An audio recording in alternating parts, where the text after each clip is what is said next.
Hello guys, this is Kartikeya Pandey and you watching Newvira. Guys, जैसा कि हम लोग मैथमेटिकल टूल्स की सीरीज कंटिन्यू कर रहे हैं, है ना, और ये हम लोग को हेल्प करने वाली है 11th में आगे बहुत कुछ अच्छा करने में। ठीक है, तो हम लोगों ने पहला लेक्चर कवर किया था जिसमें कि हम लोगों ने बेसिक ट्रिग्नोमेट्री, है ना, पॉलिनोमियल फंक्शन, क्वाड्रेटिक इक्वेशन, उसके रूट्स और बाइनोमियल एक्सपेंशन, बाइनोमियल एक्सप्रेशन, इन सारी चीजों के बारे में अपन लोगों ने लिटिल बिट डिस्कशन किया था। बहुत डीप में नहीं जा रहे हैं अपन लोग, क्योंकि हम लोग मैं मैथ्स का टीचर नहीं हूँ और मैं आपको मैथ्स नहीं पढ़ा रहा हूँ, मैं आपको बेसिक मैथमेटिकल टूल पढ़ा रहा हूँ। ठीक है ना, जो कि आप लोगों को फिजिक्स और केमिस्ट्री में यूज आने वाले हैं। ओके गाइस, तो आज जो हम लोग टॉपिक लेने वाले हैं that is of basic geometry. ठीक है ना, बेसिक ज्योमेट्री आज हम लोग बातें करेंगे और उसी से रिलेटेड आगे बढ़ेंगे। बट आगे बढ़ने से पहले एक बार बता दूं कि आप लोग चाहें तो आप हमारा ऐप डाउनलोड कर सकते हैं। डिस्क्रिप्शन बॉक्स में लिंक दिया हुआ है, वहां से आप हमारे ये जो वीडियोस हैं ये पहले ही पा जाया करेंगे, जो कि यूट्यूब में मान लो आज अपलोड हो रहे हैं तो 2 दिन पहले ही आपको उसमें मिल जाएंगे। ठीक है, और इसके साथ साथ सबसे इंपॉर्टेंट चीज ये कि बेटा आपको टेलीग्राम ऐप का भी लिंक मिलेगा, वहां पे जाके अपने आप को ऐड करा लीजिए, जिससे कि आप लोगों को रेगुलर स्टडी मटेरियल मिलता रहे। ओके गाइज, तो चलिए स्टार्ट करते हैं। ठीक है, आज के टॉपिक को हम लोग बेसिक ज्योमेट्री के बारे में बात करेंगे आज। ठीक है बेटा, बेसिक ज्योमेट्री। तो सबसे पहला आता है जो हमें कि भैया ओरिजिन और एक्सेस सिस्टम क्या होता है। ओरिजिन का मतलब सीधे सीधे मैं बोलूंगा, ओरिजिन का मतलब होता है रेफरेंस पॉइंट। क्या बोलूंगा? Reference point. क्लियर है? Origin means reference point. And axis system का मतलब क्या हो गया कि कोई भी दो परपेंडिकुलर एक्सिस, ठीक है ना, इनका आइदर, अब इसमें 2 या 3 भी हो सकती हैं। ठीक है ना, इस बात का बस ध्यान रहे आपको कि ऐसा नेसेसरी नहीं है, रट मत लीजिएगा कि ये आपका y होता है और ये x होता है। भैया होने के लिए तो ये y भी हो सकता है और ये x भी हो सकता है। ठीक है ना, ऐसे रट के नहीं बैठ जाना है कि हॉरिजॉन्टली आपका x लेना है, वर्टिकली ऑलवेज y लेना है। नेसेसरी कंडीशन बस इतनी रखनी है कि इन दोनों के बीच का एंगल कितना होना चाहिए? 90 डिग्री होना चाहिए। ओके गाइस, और यहाँ पे ओरिजिन क्या हो गया बेटा? ये हो गया 0,0। इसको हम लोग as a reference point treat करते हैं। ठीक है, तो यदि मान लो कोई पॉइंट है यहाँ पे 1,2, ठीक है ना, तो अब 1 का मतलब क्या हो गया? x की वैल्यू 1 है और y की वैल्यू 2 है। मतलब ये x एक्सिस में 0 से लेकर के यहाँ तक की कितनी दूरी हो जाएगी? 1 हो जाएगी, 1 यूनिट। और यहाँ से लेकर के यहाँ तक की दूरी कितनी जाएगी? y, that is 2 units. ठीक है, तो यदि कलेक्टिवली दिखाएंगे तो that will look like this. Okay, 1,2। Great, तो हम लोग को ये भी समझ में आ गया।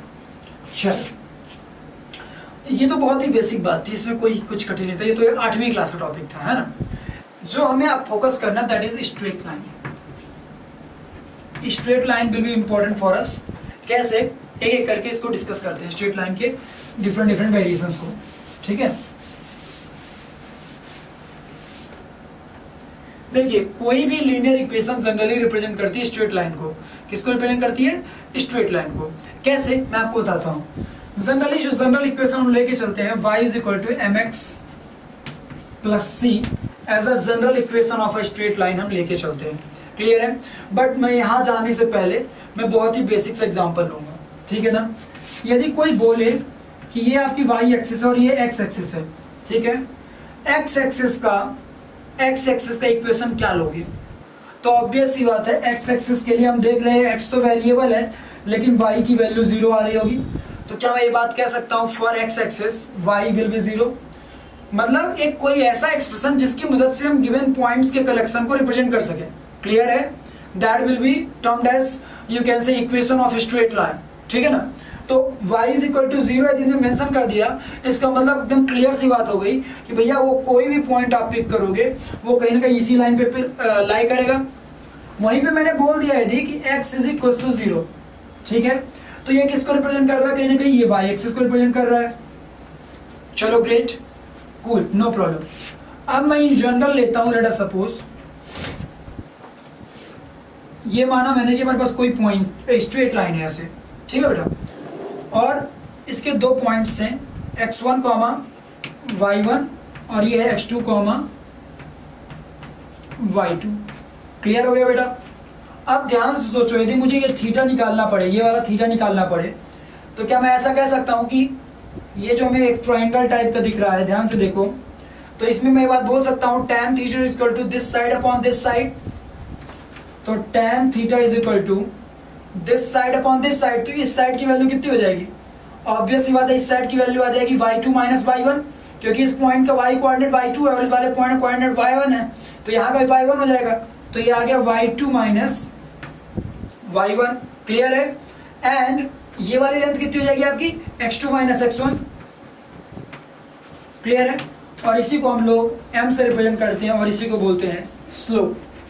क्या बोलते हैं बेटा? Slope of the given straight line. Clear है?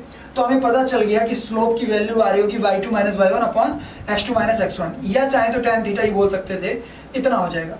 अब एक मिनट, अब मैं यदि यहाँ पे कोई जनरल पॉइंट उठा लूँ x, y, क्योंकि मुझे इक्वेशन पता करनी है, किसी भी जनरल पॉइंट के लिए मेरे को एक एक्सप्रेशन जनरेट करना है ना, कि मैं x की वैल्यू पुट करूँ तो y की वैल्यू मिल जाए, या एक तरह से सीधे सीधे मैं जानना चाहता हूँ कि यदि ये एक स्ट्रेट लाइन है तो इस केस में x और y में क्या रिलेशन होगा। कोई भी जनरल पॉइंट हो x, y, तो उसमें क्या रिलेशन होगा। तो चलो फिर से वही करते हैं। अब ये छोटू वाला ट्राइंगल ले लो, तो ये छोटू ट्राइंगल के अकॉर्डिंग क्या हो जाएगा? फिर से वही tan theta that is m, ठीक है ना, m की वैल्यू आपने लिख ली, tan theta is equal to m is equal to कितना आ जाएगा? अब फिर से वही this side upon this side, तो ये साइड आपकी कितनी हो जाएगी? इस बार आपकी ये साइड हो जाएगी y माइनस y1 अपॉन ये साइड कितनी हो जाएगी आपकी? x minus x1। क्लियर है? तो ये आपका जिसे कहते हैं एक तरह से, सॉरी एक मिनट, हाँ ठीक तो है, ठीक है, m is equal to tan theta is equal to m is equal to y minus y1 upon x minus x1। अब मैं इसको रीअरेंज कर लेता हूँ। चलो इसको मैं रीअरेंज करके देखता हूँ, तो मुझे रीअरेंज करने पे कैसा दिख रहा होगा, ध्यान से देखिएगा। ये मुझे ऐसा कुछ दिख रहा होगा, y minus y1 is equal to, ये दिख रहा होगा m times of x minus x1। Clear है बेटा? है ना? तो ये हमारी एक तरह से इस केस की जनरल इक्वेशन आ चुकी है। इस केस का जो ये स्ट्रेट लाइन आ रही है, इस केस की हमारी एक तरह से ये हमारी जनरल इक्वेशन आ गई। क्लियर है बेटा? अब ध्यान से देखिए, तो मैंने यहाँ पे एक इक्वेशन लिख रखी थी, जनरल इक्वेशन लिख रखी थी पहले से ही, है ना। तो ये भी एक जनरल इक्वेशन मान सकते हैं, और कुछ लोग जनरल इक्वेशन इसे ही बोलेंगे, x plus b y plus c is equal to 0। Clear है? इसको भी कुछ लोग बोल सकते हैं जनरल इक्वेशन। लेकिन मैं इस इक्वेशन को आप लोग को समझाने की कोशिश करता हूं कि इस इक्वेशन का मीनिंग क्या था। ठीक है ना? ध्यान समझिएगा, मैं इन सबको रफ कर रहा हूं। स्लोप क्या है आपको समझ में आ गया, tan थीटा, उसकी वैल्यू कैसे निकालते हैं ये भी समझ में आ गया। कोई जनरल स्ट्रेट लाइन दी है तो उसकी इक्वेशन कैसे जनरेट करेंगे ये भी आप लोग को समझ में आ गया। ठीक है ना? चलिए अब थोड़ा आगे बढ़ते हैं अपन, ध्यान से देखिएगा। ठीक है? y is equal to mx plus C दिया हुआ है। नाउ इफ ये c का मीनिंग क्या है? c का मतलब होता है इंटरसेप्ट। ये क्या है बेटा? इंटरसेप्ट। इंटरसेप्ट का मतलब ये कि when x is equal to 0, जब x की वैल्यू 0 होगी उस वक्त y की वैल्यू c होगी। तो इंटरसेप्ट का मीनिंग ये हो गया कि भैया वो पॉइंट जहां पे हमारी जो स्ट्रेट लाइन होगी वो y एक्सिस को कट कर रही होगी। क्लियर हो गया बेटा? गुड। चलो तो इस इक्वेशन को यदि अपन लोग ड्रॉ करने की कोशिश करें, इस इक्वेशन को, तो it will look like this. Theta is equal to tan inverse m, है ना, मतलब tan theta is equal to m होता है, तो theta can be written as tan inverse m। Clear है? इनवर्स ट्रिग्नोमेट्री की मदद से।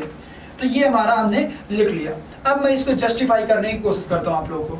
जब ध्यान से देखिए, जब आपके x की वैल्यू 0 है उस वक्त आपकी y की वैल्यू क्या है? c है।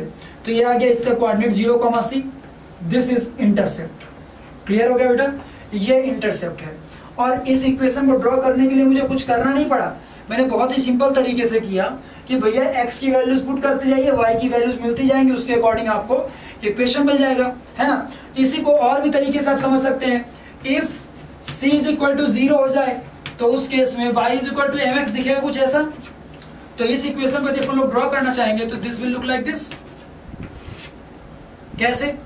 This theta will be equal to tan inverse m, है ना। और ये आपका कितना आ गया, एक तरह से इंटरसेप्ट इस केस में 0 आ रहा है। क्यों?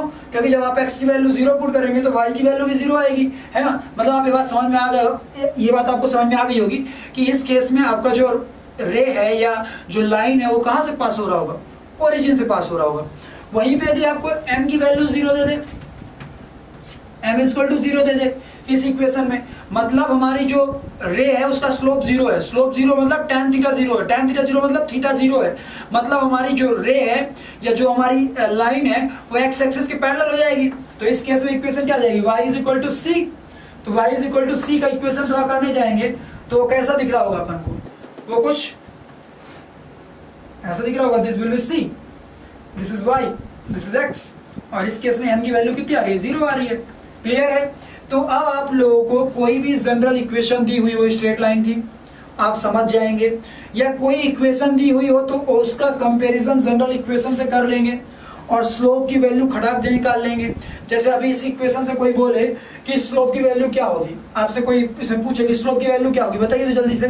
तो घबराएंगे आप? नहीं घबराएंगे। कैसे? आप इसको बस रीअरेंज कर लेंगे। तो रीअरेंज करेंगे तो कैसे दिखेगा, b y is equal to a x minus का प्लस सी। अब अपना जो y b की वैल्यू है, b की वैल्यू को उधर भेज दीजिए, तो ये क्या आ जाएगा, अगले मिनट में ऐसे दिख रहा होगा, ये y is equal to minus A by B into X plus C. आप ध्यान से देखिए तो ये इक्वेशन और ये इक्वेशन दोनों कंपेरेबल लग रही है। तो y से कंपेयर हो गया, m और तुम्हारा minus A by b compare हो गया, तो पता चल गया कि इस केस का जो स्लोप आ रहा है वो कितना आएगा, वो आएगा minus A by b. Clear है? तो कोई भी जनरल इक्वेशन आएगी अब अपन लोग आसानी से जज कर पाएंगे। क्लियर है?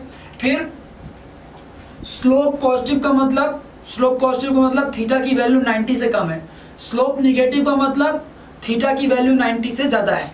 क्लियर हो गया गाइस? ये बातों का ध्यान रखिएगा। आप सोच रहे होंगे ये कहाँ यूज में आएगा, तो देखिए बहुत दूर मत जाइए। अभी जो अगला चैप्टर हम लोग पढ़ेंगे जिसमें कैनेमेटिक्स पढ़ेंगे, कैनेमेटिक्स में जो अपन लोग मोशन पढ़ेंगे वहां पे ग्राफिकल वेरिएशंस आएंगे, तब वहां पे स्लोप के बेसिस में आपका डिसाइड हो रहा होगा एक्सीलरेशन, वेलोसिटी, डिस्प्लेसमेंट। तब वहां पे कई बार स्लोप पॉजिटिव आएगा तो एक्सीलरेशन पॉजिटिव बोलेंगे, कई बार स्लोप निगेटिव आएगा तो एक्सीलरेशन निगेटिव बोलना पड़ेगा। मतलब सारी चीजें आपको स्लोप के बेसिस में डिसाइड करनी पड़ेगी।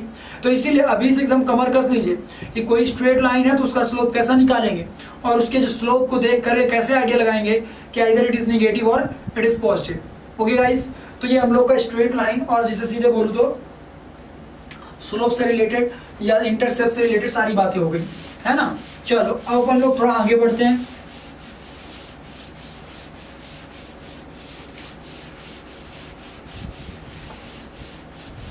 चलो ध्यान से देखना, इधर ध्यान से। अब जो अगला हम लोग जिसे कहते हैं फिगर उठाने वाले हैं, दैट इज पैराबोला, है ना।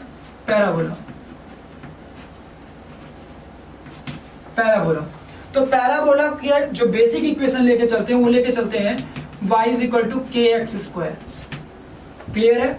y इज इक्वल टू के एक्स स्क्वायर, है ना। अब यदि हम चाहें कि इसका हम लोग ग्राफ ड्रॉ करें, सॉरी इसका फिगर ड्रॉ करें, तो it will look like this, this is y, this is x, so it will look like this.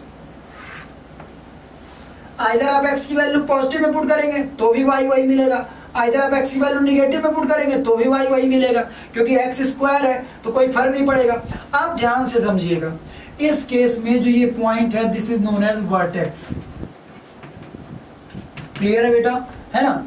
Generally ये भी इक्वेशन होती है और कई जगह आपको ऐसा इक्वेशन भी लिखे मिलेगा कि y इज इक्वल टू, या ऐसा मिल जाता है y square is equal to 4ax। Clear है?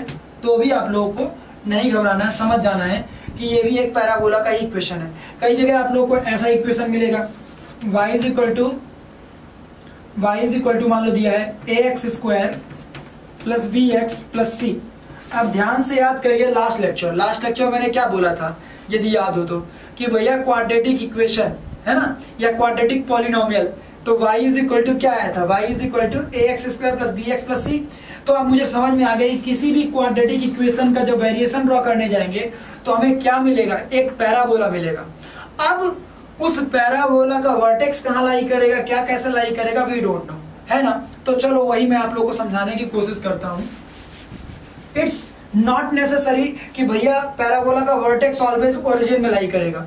हो सकता है कि पैराबोला कुछ ऐसा भी आपको दिखे, या हो सकता है कभी ऐसा भी दिखे, या हो सकता है कभी टच करता हुआ भी दिखे। तीनों पॉसिबिलिटीज है। क्लियर है? तो मैं इनको समझाने की कोशिश करता हूं आप लोगों को, ठीक है ना। चलिए ध्यान से देखिएगा। मान लीजिए मेरे को इक्वेशन दी हुई है ax² + bx + c = 0। क्लियर बेटा? ये हमारी क्वाड्रेटिक इक्वेशन है। अब हमें पता है कि x की वैल्यूज जो इस इक्वेशन को सेटिस्फाई कर रही होंगी वो कहीं ना कहीं रूट कहलाएंगे इस इक्वेशन की, है ना। तो यदि अपन इस इक्वेशन का पैराबोलिक वेरिएशन ड्रॉ करने जाएंगे तो तीन पॉसिबिलिटी आएंगे। एक पॉसिबिलिटी है, तो ये पॉसिबिलिटी का मीनिंग क्या हो गया? ये पॉसिबिलिटी का मीनिंग ये हो गया कि ध्यान से देखो तो x की वैल्यू 0 ही इस ग्राफ को पूरा सेटिस्फाई कर रही होगी, है ना। बाय द वे मैं इस इक्वेशन के बेसिस पे बोल रहा हूं, हो सकता है कि c की वैल्यू आपको 0 मिल जाए। इस बात को ध्यान रखिएगा, हो सकता है c की वैल्यू आप लोग क्या मिल जाए? 0 मिल जाए। तो ऐसा को टेंशन नहीं लेना है, ठीक है ना। तो एक पॉसिबिलिटी ये है। जब ये पॉसिबिलिटी, तो इसका मुझे क्या समझ में आया? इसका मीनिंग मुझे समझ में आया कि जो रूट आए थे alpha comma beta last lecture में, वो दोनों क्या है? सेम है। ये क्या है बेटा? सेम है। इसीलिए हम देख सकते हैं कि जो हमारा ये पैराबोला है वो मात्र एक पॉइंट पे एक्स एक्सिस को कट कर रहा है। वहीं पे यदि कभी ग्राफिकल वेरिएशन आपको ऐसा देखने को मिल जाए तो इसका मीनिंग क्या हो गया? इसका मीनिंग ये हो गया आपका कि बेटा यहाँ पे दो रूट्स आपके पॉसिबल हैं और दो अलग अलग रूट पॉसिबल है, ठीक है ना। टू रियल रूट्स, क्योंकि हमारा देख सकते हैं कि जो ये ग्राफ है हमारा, ये दो अलग अलग पॉइंट पे एक्स एक्सिस को कट कर रहा है। So here two roots are possible and both are unequal and real. Okay, मतलब इक्वल नहीं है और रियल भी है। Okay great. यहीं पे फिर अगला अपन वेरिएशन ड्रॉ करने गए। मान लो कभी हमें ऐसा वेरिएशन मिल गया एग्जाम में देखने को, तो हम देख सकते हैं कि इसका मीनिंग क्या हो गया। ये देख पा रहे हैं हम कि यहाँ पे कोई भी ऐसा पॉइंट नहीं है जो कि एक्स एक्सिस को टच कर रहा हो, और जब कोई भी ऐसा पॉइंट नहीं है जो कि एक्स एक्सिस को टच कर रहा हो, इसका मीनिंग क्या हो गया? इसका मीनिंग बहुत ही क्लियर हो गया कि इस केस में कोई भी एक्स की ऐसी वैल्यू नहीं है, रियल वैल्यू नहीं है जो कि इस इक्वेशन को सेटिस्फाई करे, है ना। तो इसका मतलब क्या हो गया? इस केस के जो रूट्स हो गए वो कैसे हो गए? इमेजिनरी रूट्स हो गए। रियल रूट इस केस में पॉसिबल नहीं है। ओके गाइस, तो ये था। अब इसी को मैं डिस्क्रिमिनेंट से बताया था लास्ट क्लास में, याद करिए कि जब डी की वैल्यू 0 के बराबर होगी तो एक सिंगल रूट आएगा, क्योंकि उस केस में अल्फा बीटा बराबर हो जाएंगे। जब डी की वैल्यू ग्रेटर देन 0 आ रही होगी उस केस में दो अलग अलग रूट पॉसिबल है, और जब डी की वैल्यू लेस देन 0 आ रही होगी तो अंडर रूट निगेटिव हो गया, जो कि नॉट डिफाइन हो गया, मतलब इमेजिनरी रूट्स हो गए। क्लियर है? तो ये आप लोगों को समझ में आया। अब देखिए एक बात को और ध्यान रहे बेटा, जैसे मान लीजिए y = kx² है आपका, तो इस k के साइन पे डिपेंड करता है कि ये पैराबोला ऊपर की ओर खुलेगा कि भैया नीचे की ओर खुलेगा। क्लियर है? यदि k की वैल्यू पॉजिटिव होगी तो y की वैल्यू पॉजिटिव आएंगी, जिसकी वजह से आपका पैराबोला ऊपर की ओर खुलेगा, मतलब इसकी कॉन्केविटी कहां की ओर होगी? अपवर्ड होगी। वहीं पे यदि k की वैल्यू निगेटिव हो जाए तो कॉन्केविटी इधर इसकी किधर की ओर होगी?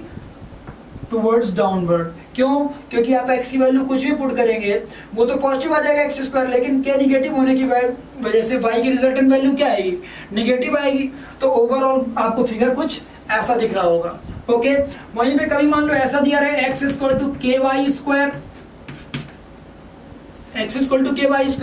तो भैया इस केस का ग्राफ कैसा आ जाएगा? वेरिएशन कैसे ड्रॉ होगा? ऐसा या ऐसा। अब वो डिपेंड करेगा k के साइन के ऊपर। If it's positive it will look like this, if it's negative it will look like this। अब आप लोगों को पैराबोला के बारे में, वर्टेक्स क्या होता है, ये सारी बातें आपको पता चल गई। रूट्स के बारे में मैंने अभी आपको क्वाड्रेटिक इक्वेशन को भी थोड़ा यहाँ जोड़ के दिखा दिया, है ना। अब कई लोगों के मन में एक बार क्वेश्चन आता है कि हम ये वैल्यू मान लो फाइंड पता करना चाहते हैं कभी भी कि जो मिनिमम वाला पॉइंट है, ये जो y की मिनिमम वैल्यू दिख रही है हमें यहाँ पे, ये हम कैसे निकालें? If I want to find out कि y की वैल्यू मिनिमम है यहाँ पे, है ना, तो उस वक्त x की वैल्यू क्या आ रही होगी? मतलब यहाँ पे ये x की वैल्यू क्या आ रही होगी? ठीक है ना, ये निकालना चाहे तो कैसे निकालेंगे? तो देखिए मैं आपको बहुत ही सिंपल मेथड बताऊंगा। जब मैं आप लोग को डिफरेंशिएशन पढ़ाऊंगा वहां पे मैं आप लोग को बताऊंगा मैक्सिमा मिनिमा का कॉन्सेप्ट। क्लियर है? और जब मिनिमा आएगा तो डिफरेंशिएशन 0 हो जाएगा, तो डिफरेंशिएट करा के 0 इक्वेट करा के और आंसर निकाल लेंगे -b/2a। ओके, तो वो आगे करेंगे अपन लोग। अभी बस यहाँ पे इतना ही। अब क्वेश्चन आता है कि सर आपने जो पैरा, जैसे स्ट्रेट लाइन का आपने बताया एप्लीकेशन, ट्रिग्नोमेट्री का एप्लीकेशन बताया, बायनोमियल एक्सपेंशन का एप्लीकेशन बताया आपने, अब भैया पैराबोला का भी एक्सप्लेन जिसे कहते हैं बता दो अपना एप्लीकेशन।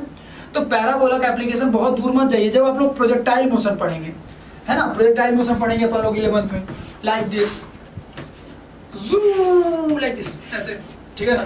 तो प्रोजेक्टाइल मोशन में अपन लोग को पता चलेगा कि जो पाथ ऑफ द पार्टिकल उसी को हम लोग प्रोजेक्टाइल बोलते हैं, और प्रोजेक्टाइल का नेचर कैसा है, पैराबोलिक इन नेचर है। फिर आगे चल के हम लोग जब फ्लूइड मैकेनिक्स पढ़ेंगे तो पानी को जब घुमाएंगे, है ना, एक कंटेनर में भर के, तो देखेंगे कि लिक्विड का मिनिस्कस कैसा बन चुका होगा, पैराबोलिक बन चुका होगा। तो वहां पे पैराबोलिक कैसे पता करोगे, जब बेसिक सी इक्वेशन पता होगी, पैराबोलिक की इक्वेशन पता होगी, पैराबोला का वेरिएशन पता होगा, तभी तो आप पता कर पाओगे। इसीलिए मैंने कहा कि भैया पैराबोला सीखना जरूरी है। अब यदि पैराबोला आप 11th के बेसिस पे वेट करोगे तो कोऑर्डिनेट ज्योमेट्री जब आप लोग को पढ़ाई जाएगी वो लास्ट में पढ़ाई जाएगी। समझ रहे हो कि नहीं समझ रहे हो? हमें यहाँ पे बेसिक चीजों को समझना था, इसीलिए मैंने आपको बता दिया, ठीक है ना। और बायो वाले बच्चों को तो भैया जिसे कहते हैं ये तो पढ़ाया ही नहीं आना, तो भैया आप लोग तो अलर्ट ही रहिए सीधे सीधे। चलो ग्रेट, ये तो मुझे अभी समझ में आ गया, पैराबोला क्लियर हो गया। अब अगला आता है इलिप्स। क्या आता है बेटा आपका? इलिप्स। अब इलिप्स की बात कहां से आ गई? तो जैसे कि आप लोग जब ग्रेविटेशन चैप्टर पढ़ोगे तो वहां बताया जाएगा कि प्लैनेट्स का जो पाथ होता है वो इलिप्टिकल होता है, मतलब वो सन के अबाउट जो रिवॉल्व करते हैं, ठीक है ना, उनका जो रिवॉल्यूशन होता है, जो पाथ फॉलो करते हैं, वो इलिप्टिकल इन नेचर होगा, है ना। तो जब वो इलिप्टिकल इन नेचर होगा तो उसकी इक्वेशन पता होनी चाहिए, तभी तो कुछ जज कर पाएंगे, है ना। तो देखो इलिप्स को अपन लोग इन जनरल कुछ ऐसा दिखाते हैं, ठीक है ना, ये थोड़ा सिमेट्रिकल होता है और, लेकिन मैं इसको ऐसे दिखा रहा हूं, ठीक है। इसका जो जनरल इक्वेशन आता है, if this gapping is 2a and this gapping is 2b, clear है। तो जो इसका इक्वेशन है, मान लो कोई भी general common point x y है, तो x और y में जो रिलेशन आएगा वो आएगा x square upon a square plus y square upon b square is equal to 1। ये बेसिक सी इक्वेशन हो जाएगी आपकी इलिप्स की, क्लियर है। इलिप्स के जनरली दो फोकी होंगे, जैसे पैराबोला में मैंने फोकस बताना आप लोगों को जरूरी नहीं समझा, क्योंकि उसका एप्लीकेशन हम लोग फिजिक्स में नहीं देखे कहीं भी, मैं इतने सालों से फिजिक्स पढ़ा तो मैंने नहीं बताना समझा जरूरी। लेकिन यहाँ पे जब प्लेनेट की बात आती है तो सन कहाँ पे लाई करता है फोकस पे इलिप्स के, या कुछ कैसा, तो वहां पे थोड़ा बहुत जानना होता है, इसेंट्रिसिटी के बारे में जानना होता है ना, इलिप्स के बारे में, तो यहाँ डिस्कस करूंगा। तो ये क्या हो जाएगा बेटा आपका, दो इसके फोकस होते हैं, एक होता है a,0 और एक होता है -a,0। जो सबसे लंबी वाली जिसे कहते हैं डायमेंशन होगी, उसी के अलोंग आपका फोकस लाई करेंगे। ओके गाइस, तो ये हम लोगों को समझ में आ गया इलिप्स का बेसिक इक्वेशन। ये एक तरह का, जिसे मैं बोलूंगा ना कि क्या बोल सकते हैं उसको अपन लोग, क्या शब्द यूज करें, एक तरह का लोकस ऑफ द पॉइंट, है ना, कलेक्शन ऑफ द पॉइंट्स, एक तरह से। बस बहुत कुछ कठिन नहीं। जब मैथ्स में जाओगे तब वहां तुम इलिप्स के बारे में ढेर सारी जिसे कहते बातें करना, हमारे जो यूज में था बस इतना है, वो मैंने आप लोग को बता दिया। अब आपका अगला आता है हाइपरबोला, ठीक है ना, जैसे पैराबोला मतलब पैराबोला, उसी तरह आपका हाइपरबोला, ठीक है ना। तो हाइपरबोला कैसा होगा,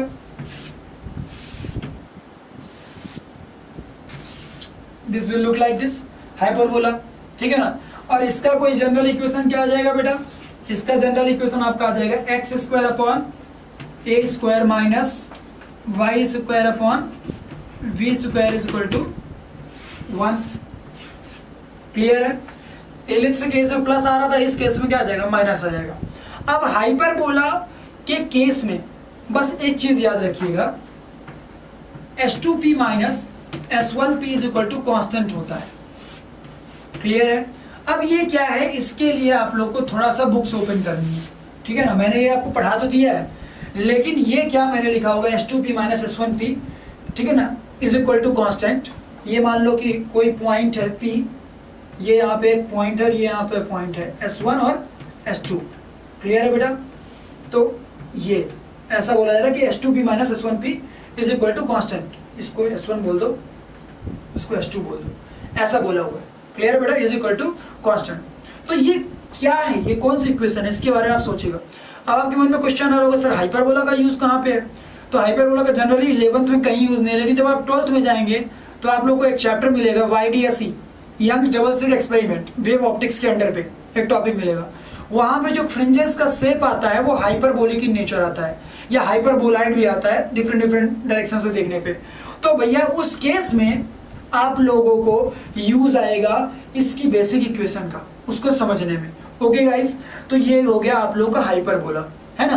अब आप लोग के लिए एक जिसे कहते हैं इस पार्ट से एज अ होमवर्क दूंगा मैं, वो ये होगा कि भैया इसेंट्रिसिटी क्या होती है in case of hyperbola as well as in case of जिसे कहते हैं आपका इलिप्स, ठीक है ना। इलिप्स के केस में इसेंट्रिसिटी की वैल्यू क्या होती है वो आप लोग को पता करना है, क्लियर है, उसका फॉर्मूला क्या होता है वो पता करना है। ये आपके लिए ऐसा होमवर्क हो गया। तो इसमें क्या होगा ना कि जब आप लोग बुक्स खोलेंगे तो आपको ये सारी चीजें दिखेंगी, जब ये सारी चीजें दिखेंगी तो आपको अंदर से इंटरेस्ट आएगा कि ओके ग्रेट, मुझे समझ में आ गया कि सर ने तो ये पढ़ाया था, चलो ग्रेट मुझे समझ में आ गया, अच्छा कोई प्रॉब्लम नहीं है, लाइक दिस। ओके गाइस, तो ये आप लोगों का हो गया बेसिक जिसे कहते हैं कोऑर्डिनेट ज्योमेट्री, जो कि आप लोग के यूज में आने वाली थी, वो मैंने यहां तक मेंशन कर दिया।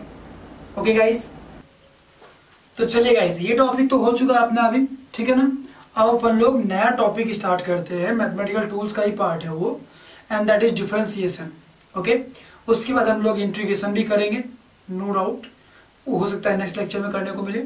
और लॉगरिथम के बारे में भी थोड़ा अपन लोग बात करेंगे, लॉग के बारे में बात कर रहे हैं, ठीक है ना। तो ये तो हमारा बेसिक जिसे कहते हैं कोऑर्डिनेट ज्योमेट्री या ज्योमेट्री का पार्ट था, ठीक है ना।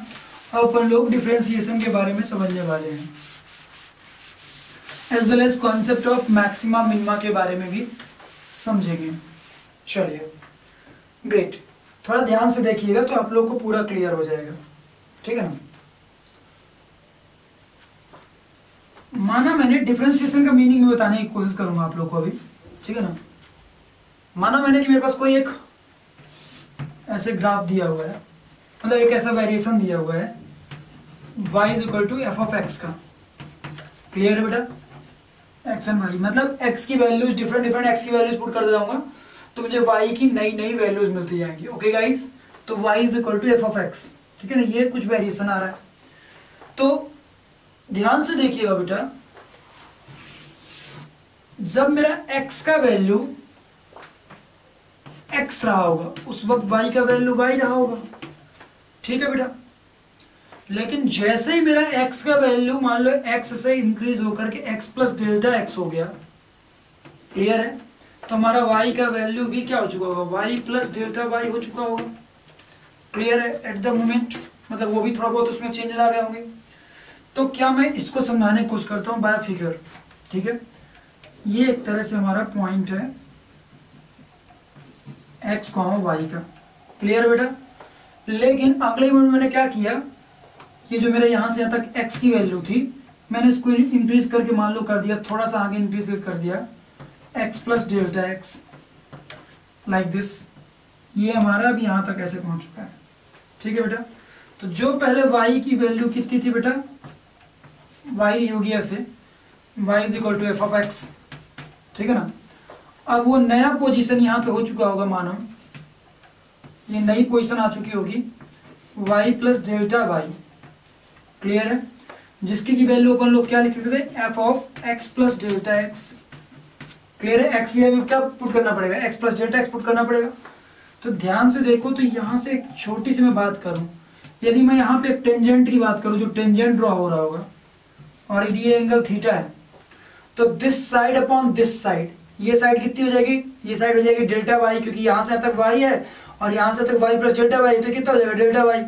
यहां से तक एक्स है और यहां से तक एक्स प्लस डेल्टा एक्स है, तो ये कितना हो जाएगा डेल्टा एक्स हो जाएगा। तो क्या मैं ये बात बोल सकता हूं कि स्लोप ऑफ टेंजेंट, क्लियर है, वो कितना आ जाएगा बेटा, delta Y upon delta X, clear है, delta Y upon delta X, जिसकी वैल्यू कितनी हो जाएगी, डेल्टा वाई का वैल्यू मतलब क्या हो गया, डेल्टा वाई का मतलब ये हुआ कि सीधे सीधे वाई की वैल्यू किसके बराबर थी, y is equal to f of x था, और वाई प्लस डेल्टा वाई किसके बराबर हो चुका है हमारा, F of x plus delta x के बराबर हो चुका है। तो इस वाले से इसको सब्ट्रैक्ट कर देंगे तो वाई वाई कट जाएगा, डेल्टा वाई इक्वल टू क्या बचेगा, F of x plus delta x minus F x, F of x plus delta x minus F x upon delta X. Clear हो गया? ये डेल्टा वाई की value हो गई और ये डेल्टा एक्स हो गया। क्लियर है गाइस? अब मैं यदि मान लूं, ये तो मुझे समझ में आ गया कि भैया उस टेंजेंट का जो हमने वहां पे टेंजेंट ड्रॉ किया है उसका स्लोप आ रहा होगा delta Y upon delta x. Okay guys, अब यदि हमारा ऐसा हो जाए if delta y comma delta x are very small, clear है? तो इसको डेल्टा हटा के मैं इसको d Y by D x लिख सकता था, है ना? और इस पूरे को मैंने मान लिया एफ डैश एक्स। क्या मान लिया? F dash x.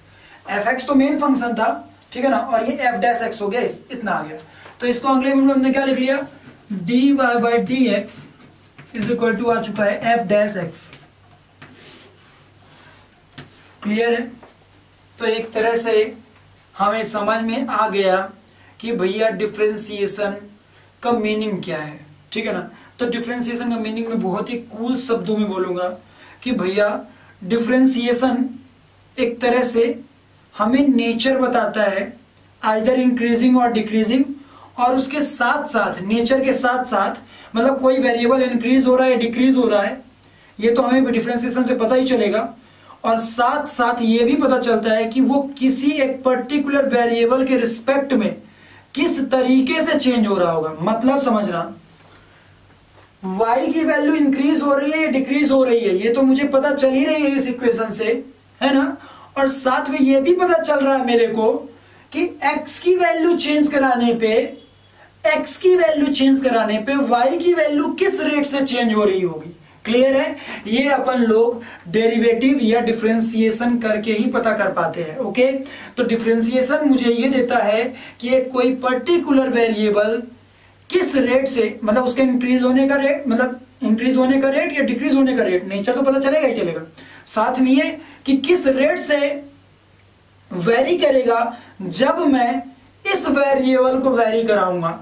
ये ध्यान में रखते हुए कि ये वेरिएबल इस वेरिएबल के ऊपर डिपेंड कर रहा था, मतलब y was dependent on x, x की वैल्यू चेंज करते ही y की वैल्यू चेंज हो रही थी।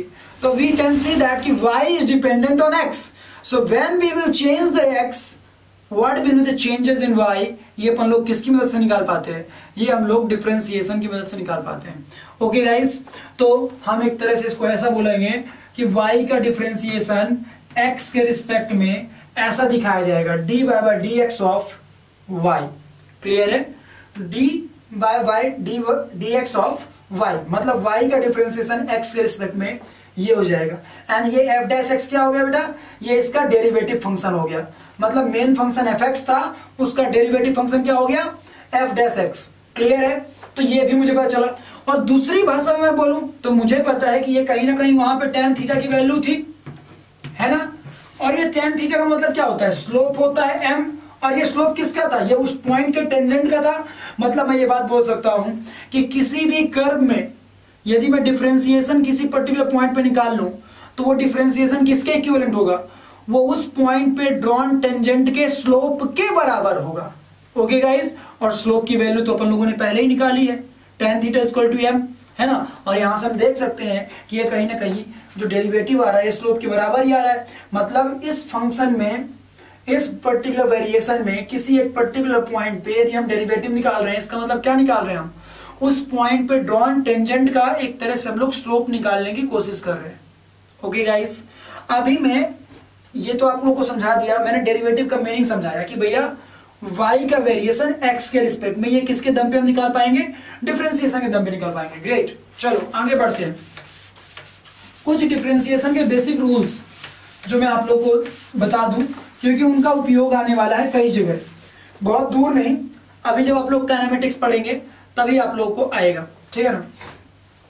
जैसे x दी पावर n का डिफरेंशिएशन यदि x के रिस्पेक्ट में पूछा जाए तो ये हो जाएगा n into x the power n minus 1।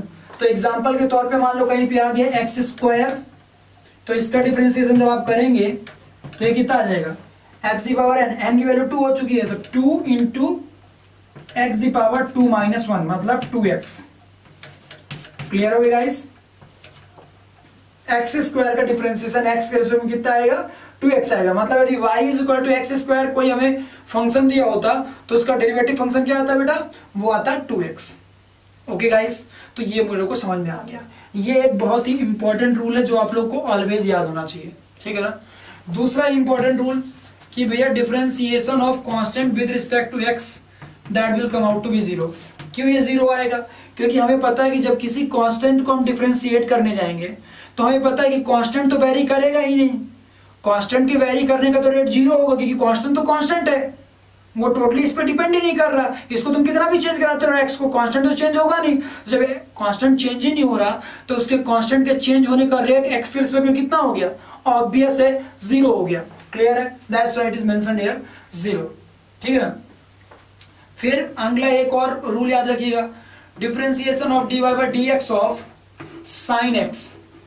Clear है, मतलब sin x का डिफरेंशिएशन कभी आए तो ये आ जाएगा आपका cos x। क्लियर है, वहीं पे differentiation of dy by dx of cos x पूछे तो ये आ जाएगा माइनस sin x। इनका यूज होगा कई जगह, टेंशन मत लीजिए, आपको हर जगह यूज मिलेगा, ठीक है ना। इसी तरह differentiation of dy by dx of tan x, तो ये कितना जाएगा बेटा, ये आपका जाएगा sec स्क्वायर x। क्लियर है, ये 3 रूल मेनली हैं, और भी होते हैं, sec x tan x होता है, sec x का डिफरेंशिएशन, इस तरह cos x का हो जाएगा, इस तरह cot x का हो जाएगा, लेकिन उन सबका यूज नहीं मेरे को अभी, ठीक है ना। मेनली इन्हीं का आपको हर जगह एप्लीकेशन देखने को मिलेगा। फिर और भी कुछ रूल्स होते हैं, जैसे dy by dx of e the power x, तो ये क्या आएगा, e दी पावर x ही आ जाएगा। क्लियर है, ये रूल्स होते हैं, इन रूल्स को अपने माइंड में रखना है। इनका प्रूफ मैथ टीचर का एकदम कान खा लेना आप लोग, समझ रहे हो ना। मैथ टीचर से आप लोग अच्छे से बातें करना, ये हमारे पास यूज में आने वाले, इसीलिए मैं ये फॉर्मूले आप लोग को लिखवा रहा हूँ। जनरली फिजिक्स टीचर तो इतना सब कराते भी नहीं है, मैंने इसलिए कराया कि भैया कुछ भी हो यार बेसिक मैथमेटिक्स टूल तो आना चाहिए ना अपन लोगों से। dy बाय dx ऑफ, यदि कहीं पे log x दिया है तो ये हो जाएगा 1/x। क्लियर है बेटा, log x का डिफरेंशिएशन 1/x आ जाएगा। तो ये कुछ बेसिक से रूल्स थे जो हम लोग को ऑलवेज याद होने चाहिए, ठीक है ना। अब कुछ बातों का और बता दूं मैं आप लोग को, ध्यान रखिएगा।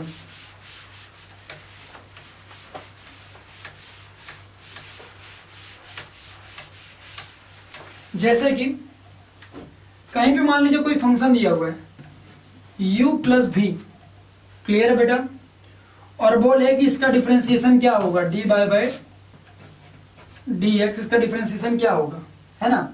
तो याद रखिएगा इसका डिफरेंशिएशन आपको कुछ टेंशन लेने की जरूरत नहीं है, डायरेक्ट इसको आप ओपन कर दीजिएगा तो ये हो जाएगा dy by dx plus dv by dx, बिना कुछ सोचे हुए ओपन कर दीजिएगा। प्लस माइनस होगा तो यहाँ माइनस भी ले लीजिएगा, कोई प्रॉब्लम के बिना। तो ये एक इंपॉर्टेंट रूल हो गया। मतलब यदि कहीं पे ऐसा दिया हो sin x plus cos x, इसका डिफरेंशिएशन करने को बोले तो एक बार sin x का डिफरेंशिएशन कर लीजिए और एक बार cos x का डिफरेंशिएशन कर लीजिए, दोनों को ऐड कर दीजिए। वहीं पे कभी दिया हो dy by dx of u into v, clear है, मतलब दो अलग अलग हमारे जिसे कहते हैं वेरिएबल्स हैं u एंड v, या दो अलग अलग फंक्शन या जो भी बोलो इन्हें मल्टीप्लाइड है, ठीक है ना बेटा। इनको आप लोग को वेरिएबल्स को बोल रहा है कि इनको डिफरेंशिएट कराओ। तो इस केस में क्या होगा, एक बार u को कांस्टेंट मान लीजिएगा और v का डिफरेंशिएशन करा लीजिएगा, और एक बार v को कांस्टेंट मान लीजिएगा तो u का डिफरेंशिएशन करा लीजिएगा। क्लियर हो गया, लाइक दिस। एक बार u को कांस्टेंट माना तो v का डिफरेंशिएशन करा लिया, और एक बार v को कांस्टेंट माना तो u का डिफरेंशिएशन करा लिया, इन दिस मैनर, ठीक है ना। चलो एक आपके लिए मैं ऐसा होमवर्क छोड़ता हूं, आप लोग भी थोड़ा सा कॉपीज खोलिए। dy by dx of u by v, clear है, इसका फॉर्मूला क्या आएगा, ठीक है। यदि u बाई v के फॉर्म में कोई इक्वेशन दिए like sin x upon cos x, तो उस केस में अपन लोग इसको कैसे सॉल्व करके सिंप्लीफाई करेंगे, ठीक है बेटा। ये आप लोग का ऐसा होमवर्क हो गया। अब ये तो मैंने आप लोग को समझा दिया, चलिए इसमें कोई इतना बड़ा वो नहीं था।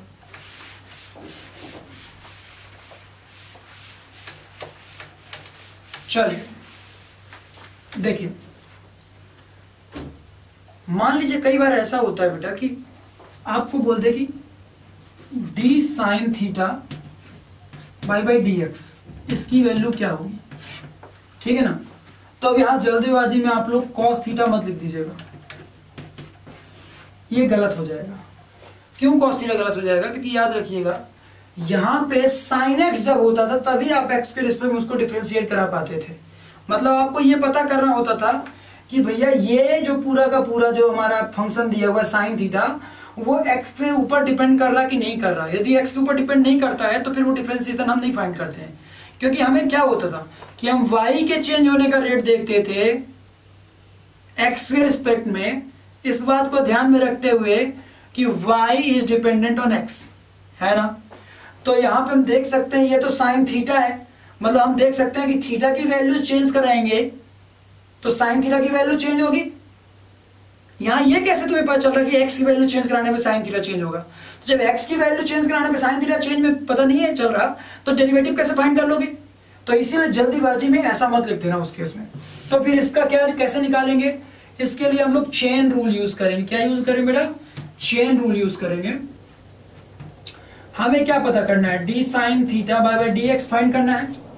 तो हम अपने मन से ऊपर नीचे D theta upon D theta का मल्टीप्लाई करा लेते हैं। क्लियर है बेटा? जैसे ही हम ऊपर नीचे मल्टीप्लाई कराए, इसमें कोई प्रॉब्लम तो है नहीं क्योंकि मैंने 1 का मल्टीप्लाई कराया है।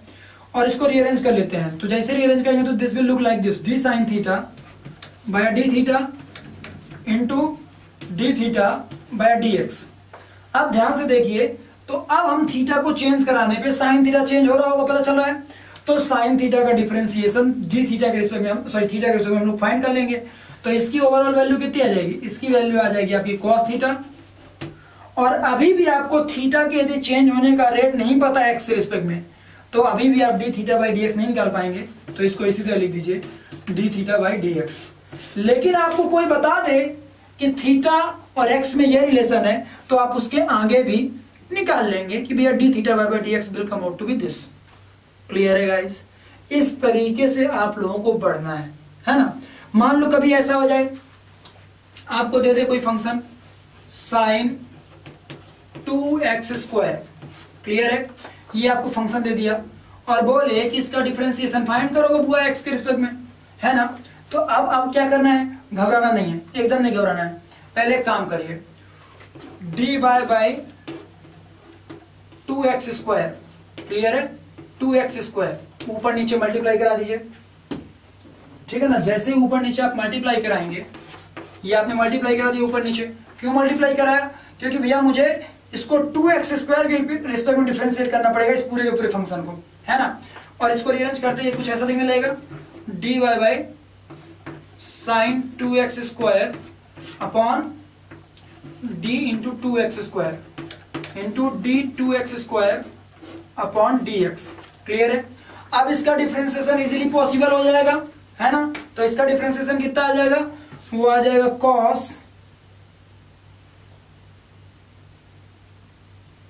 ठीक है ना, cos 2x²। क्लियर है? सीधे सीधे आ जाएगा। और अब बचेगा क्या? Into differentiation of d 2x² by dx। तो 2 एक कांस्टेंट है, उसको बाहर निकाल लीजिए। कांस्टेंट को अलग में याद रखिएगा कि डिफरेंशिएशन से हम बाहर निकाल सकते हैं। तो 2 को एज अ कांस्टेंट बाहर निकाल लीजिए। तो जैसे निकालेंगे तो 2 इंटू dx² बाई dx दिखेगा। अभी मैंने कुछ देर पहले बताया था कि dx² बाई dx का डिफरेंस मतलब कितने वैल्यू आएगा? 2x आएगा। तो इसको पुट करते ही आपको क्या आ जाएगा? cos 2x² into 4x, 2a वाला और एक 2 इससे जो आएगा। क्लियर है? तो इस पूरे का डिफरेंशिएशन कितना आ गया? इतना आ गया। चेन रूल में बस इतना करना है कि भैया जो यहां पे याद रखिएगा, जो यहां पे हो उसी के रिस्पेक्ट में नीचे डिफरेंशिएट कराइए। जैसे यहां पे 2x² था ना, तो मेरे को साइन थीटा का फॉर्मूला पता है, साइन x का फॉर्मूला पता है। साइन 2x² तो फॉर्मूला पता नहीं है। कब तक? जब तक कि नीचे भी 2x² ना हो। 2x² के रिस्पेक्ट में ही हमें चेंजेस निकालने, इस पर ध्यान रहे।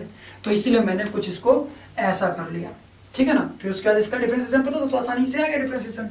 तो इस तरीके से डिफरेंशिएशन में चेन रूल का भी उपयोग करना है। क्लियर हो गया गाइस? तो हम लोगों ने कई चीजें सीखी। पहले तो अपन लोगों ने सीखा कि डिफरेंशिएशन का मीनिंग क्या होता है, ठीक है ना। किसी पॉइंट पे डिफरेंशिएशन निकाल लेंगे किसी फंक्शन के, तो वो ग्राफ में वो पॉइंट क्या बता रहा होगा, है ना, टेंजेंट का स्लोप बता रहा होगा। ये भी हमने समझ लिया। फिर इसके बाद हम लोगों ने समझा टेंजेंट का, तो समझ लो ना, टेंजेंट तो आप लोगों ने पढ़ा होगा ऑलरेडी। टेंजेंट का मतलब कि जो कि रेडियल डायरेक्शन के परपेंडिकुलर हो किसी पॉइंट पे, है ना, रेडियस ऑफ कर्वेचर उस पॉइंट के। चलो ग्रेट। उसके बाद हमने कुछ बेसिक फॉर्मूले सीखे, फिर बेसिक फॉर्मूले के बाद हमने बेसिक ऑपरेशन सीखे कि लाइक u प्लस वी या u into v, u by v वाला फॉर्मूला हमने आपको एज अ होमवर्क दिया।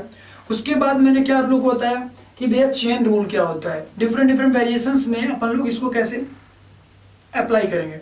आप देखो इसमें लेटेंट पुट करने वाले मेथड, कुछ और भी मेथड्स होते हैं, बहुत सारे मेथड होते हैं, ठीक है ना, कि एक अननोन वेरिएबल के रिस्पेक्ट में इसको डिफरेंशिएट करा लीजिए, इसको भी डिफरेंशिएट करा लीजिए, दोनों को डिवाइड करा दीजिए तो इसका डिफरेंशिएशन इसके रिस्पेक्ट में आ जाएगा। ये सब मैथमेटिक्स में है, वो आईआईटी के बच्चों को करना होगा, आपको भी करने को मिलेगा यदि आप आईआईटी फोकस कर रहे हैं तो।